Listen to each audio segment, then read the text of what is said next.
सीधे रुक करते हैं। हमारे साथ वरिष्ठ पत्रकार पॉलिटिकल एक्सपर्ट राकेश झा भी जुड़ रहे हैं। बहुत बहुत स्वागत, बहुत बहुत शुक्रिया सर आपका। आखिरकार दशकों के इंतजार के बाद वो पल आ गया है जब लोग वो मनोरम दृश्य टीवी स्क्रीन पर देख रहे हैं कि पीएम मोदी पहुंचे हैं और श्री रामलला की प्राण प्रतिष्ठा तो भले ही 22 तारीख को होगी, लेकिन उससे पहले कनेक्टिविटी के लिहाज से अयोध्या जो अब तक अछूता रहा देश के कोने कोने से, अब जाकर उसको वो जरिया मिल रहा है कि तमाम जो राम भक्त है वो अयोध्या पहुंचे, श्री रामलला के आने वाले वक्त में दर्शन कर पाएं और अपने आप को कृतज्ञ कर पाएं सर।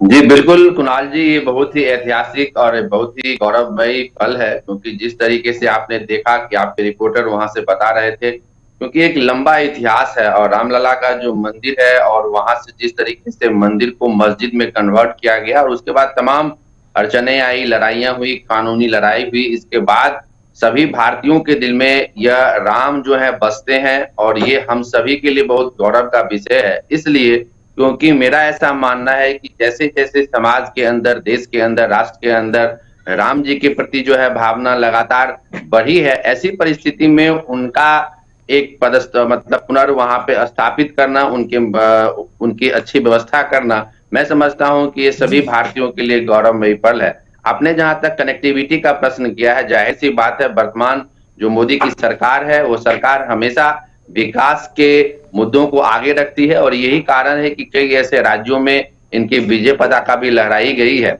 यहाँ पर चूंकि अयोध्या एक वो स्थान है जहाँ पे हर भारतीय, विशेष रूप से जो हिंदू संप्रदाय के लोग हैं, वो वहां पे जाना चाहते हैं, वहां पे उनका नमन करना चाहते हैं। और जाहिर सी बात है, चाहे वो रेलवे हो, अंतर्राष्ट्रीय एयरपोर्ट्स हो, इसके माध्यम से देश और विदेश से तमाम जो श्रद्धालु जन है वहां पर आएंगे और इससे मुझे ऐसा लगता है कि जो बरसों की वनवास रही है या बरसों की जो एक तरह की तपस्या रही है हिंदू आस्था के लोगों को, वो खत्म मानी जाएगी जब 22 जनवरी 2024 को वहां प्राण प्रतिष्ठा किया जाएगा। बिल्कुल राकेश जी, आप तस्वीरों पर भी देख रहे होंगे कि किस तरह से पीएम मोदी सबका हाथ हिलाकर अभिनंदन स्वीकार कर रहे हैं और लोगों में कितना गजब का उत्साह वहां पर नजर आ रहा है। और लोग भी देखिए घंटों से बेसब्री से इंतजार करते रहे, गाजे बाजे के साथ, ढोल नगाड़ों के साथ, शंखनाद के साथ, मंजीरों के साथ उनका स्वागत हो रहा है। कहीं पर केसरिया पताका लहरा रहा है तो कहीं बीजेपी का झंडा लहरा रहा है और लग रहा है कि मानो जो अब तक की जो दशकों की लड़ाई है वो अब जाकर एक अंजाम पर पहुंचती नजर आ रही है।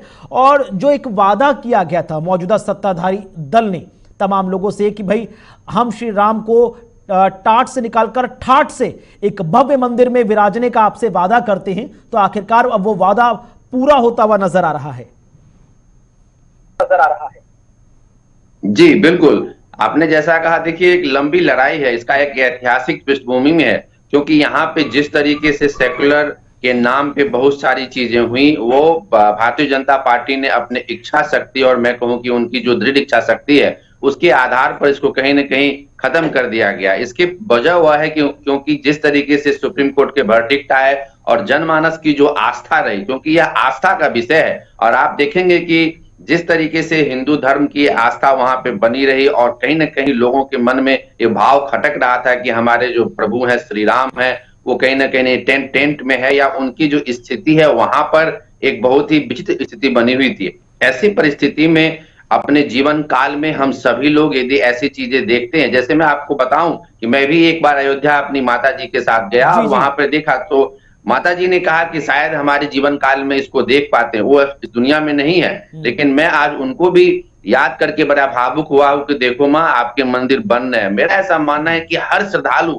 चाहे वो यहाँ है, विदेश में है, किसी प्रांत में है, कहीं भी है, क्योंकि हिंदू एक सनातन धर्म है और जो भी श्री राम के प्रति आस्था रखते हैं उनके लिए यह गौरवमयी पल है और ये मैं तो कहूँ कि भावनात्मक पल है। और जैसे जैसे यहाँ पे और भी गतिविधियां बढ़ेंगी, कनेक्टिविटी बढ़ेंगी, विश्व स्तर पर राम जी फिर से जो है लोगों के मन में और भी अगाध प्रेम के साथ लोगों के मन भावना में आएंगे और पूरे देश और दुनिया से यह जो अयोध्या नगरी है वह एक अंतरराष्ट्रीय जो है, मुझे लगता है कि सनातनी धर्म केंद्र माना जाएगा और आने वाले समय में इसका इतिहास जो है पुनरावृत्ति होगा। बिल्कुल बड़ी बात है कि राकेश जी, क्योंकि हम देख रहे हैं कि भले ही भव्य श्री राम मंदिर के प्राण प्रतिष्ठा का कार्यक्रम जोर शोर से चल रहा है, पूरे देश में हर्षोल्लास का माहौल है, लेकिन राजनीति भी इस पर पर जमकर हो रही है। सुबह सुबह कई विपक्षी दलों के राजनेताओं के बयानों को हम सुन रहे थे, जहां पर वो कह रहे थे कि ये बीजेपी का निजी कार्यक्रम है।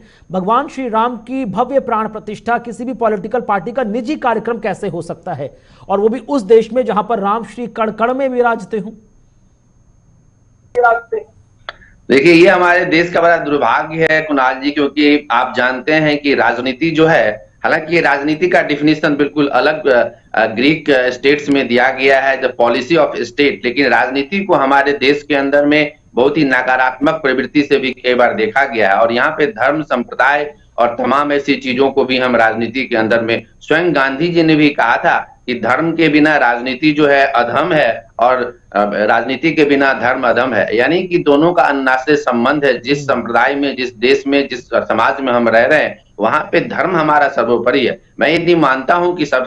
हम कोई भी संप्रदाय को मानते हो, जब मैं सुबह में उठता हूं तो अपने इष्ट को याद करता हूं, चाहे कोई भी हो, चाहे वो क्रिश्चियन हो, मुस्लिम हो, हिंदू हो। ऐसी परिस्थिति में किसी भी आराध्य को आप नकार नहीं सकते हैं। और ये सिर्फ बीजेपी का मसला नहीं है। हाँ, बीजेपी ने इस इश्यूज को लेके जिस तरीके से रथ यात्रा निकाली, कार सेवाएं की, तो उनको जरूर ही इसका श्रेय जाता है। लेकिन ये सभी धर्मों और सभी जो लोग इसकी एडवोकेसी करते हैं विभिन्न मंचों से, टीवी चैनल से, वो भी सुबह में उठ के पूजा पाठ करते हैं और पंडितों को बुलाकर अपने यहाँ तरह तरह के अनुष्ठान करवाते हैं। मेरा ऐसा मानना है कि यह जो है धर्म एक ऐसा विषय है जो व्यक्ति की अपनी निजी मामला हो सकता है, लेकिन मैं मानता हूं कि यह जो एक अकाट्य साक्ष्य है जिसको सभी लोग मानते हैं, उसमें किसी को टीका टिप्पणी नहीं करते हुए इसको सेलिब्रेट करना चाहिए। और हमारा संबंध, चूंकि मैं मौलिक रूप से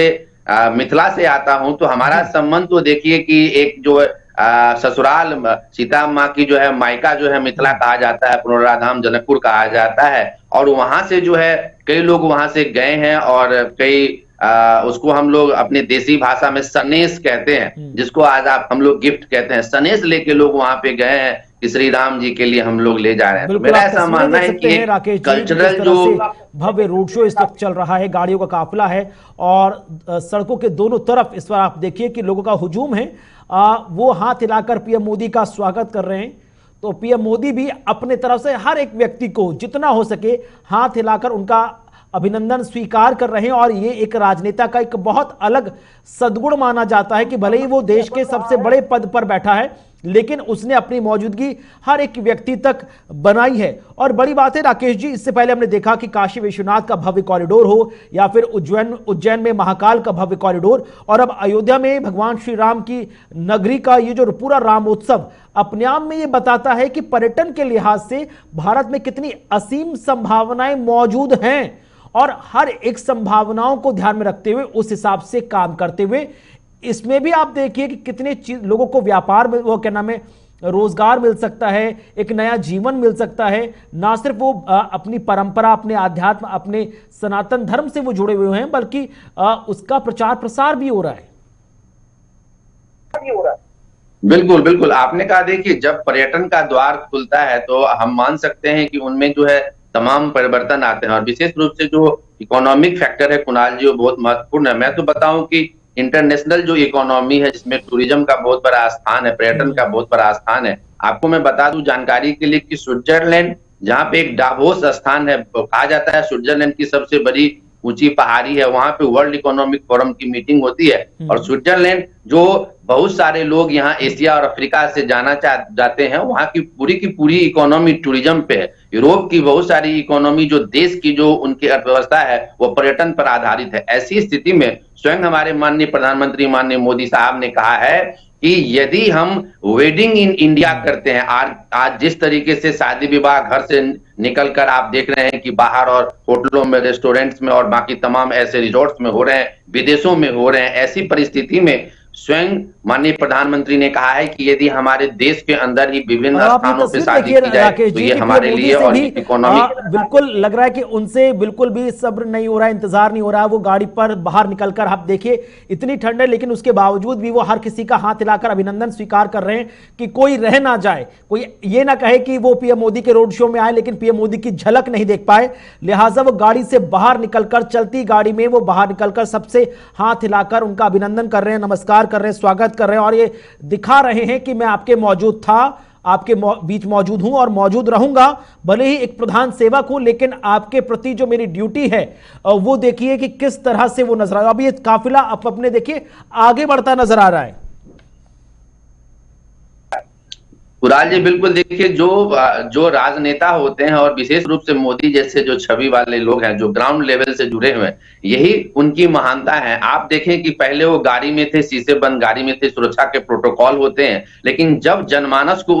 उन्होंने देखा कि इतनी बड़ी अपार भीड़ है, इतनी कड़ाके की सर्द है, ऐसी परिस्थिति में बूढ़े, बच्चे, महिला, जवान सभी वहां पे खड़े हैं, तो फिर वो अपनी जो भावना है, उनकी जो आत्मा की जो भावना है, उसको रोक नहीं पाए और वो बाहर निकल के सभी का अभिनंदन स्वीकार कर रहे हैं। ऐसी परिस्थिति में, और यही कारण है कि बाकी अन्य नेताओं से जो इनकी छवि है, इनकी जो कनेक्टिविटी है, इनकी जो कहीं ना कहीं जो बॉडी लैंग्वेज है और तमाम ऐसी चीजों के प्रति जो है, राष्ट्र के प्रति वो समर्पित रहते हैं। चाहे वो जश्न का माहौल हो, चाहे वो युद्ध का मैदान हो, सभी जगह वो बड़े उत्साह पूर्वक ढंग से काम करते हैं। और मेरा ऐसा मानना है कुणाल जी कि भारत के इस तरह के जो नेता, जो हमारे देश के प्रधानमंत्री हैं, ये बहुत ही अच्छा है, बहुत ही अच्छा अवसर है कि हम अपने आप को विश्व गुरु के रूप में स्थापित कर सकें। और चाहे G20 हो, चाहे चंद्रयान का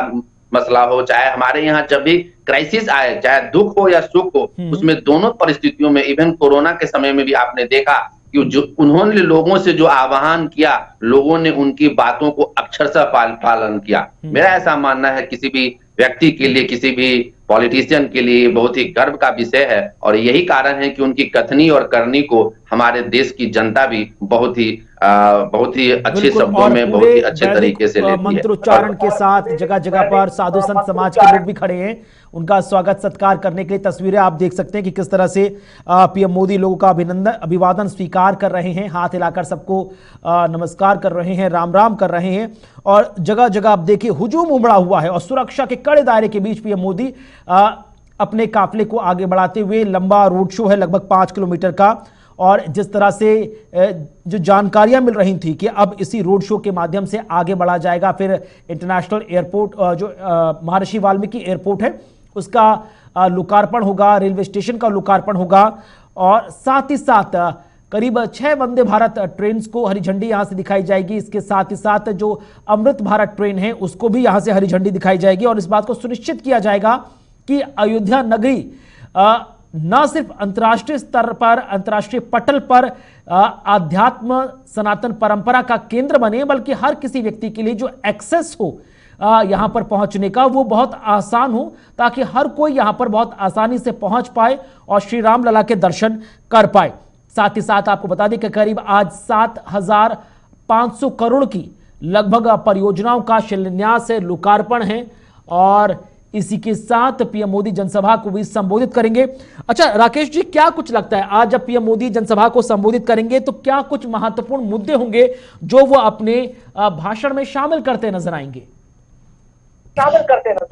देखिए कुणाल जी, ये बड़ा रोचक विषय है, ये कहना थोड़ा सा मुश्किल है, लेकिन मुझे ऐसा लगता है कि देखिए पीएम मोदी का जो मुख्य रूप से आध्यात्मिक जो चीजें हैं उस पे, और देश के पुनर्निर्माण में किस तरीके से युवाओं का जो योगदान हो सकता है, और किस तरीके से यहाँ पे अयोध्या को पूरे विश्व से कनेक्टिविटी को जोड़ा जाए, रोजगार के अवसर मिलेंगे, लोगों से आह्वान करने वाले हैं कि आप यहाँ पे आए और रामलला के आप यहाँ पे दर्शन करें। और यहाँ पे जो तमाम तरह की जो सौगातें आपने टीवी स्क्रीन पे, जेके टीवी स्क्रीन पे दिखाया है, विशेष रूप से जो 16,000 करोड़ का जो इन्वेस्टमेंट है, चाहे वो ट्रेन में हो, रेलवे का हो, एयरपोर्ट्स पे हो, सभी चीजों की वो घोषणा कर सकते हैं। और आने वाले समय में भारत किस तरीके से अपने स्तर से जो उद्योग है, पर्यटन है और शिक्षा है, उसमें किस तरीके से विश्व गुरु बने, उस पर वो विशेष जोर दे सकते हैं, मेरा ऐसा मानना है।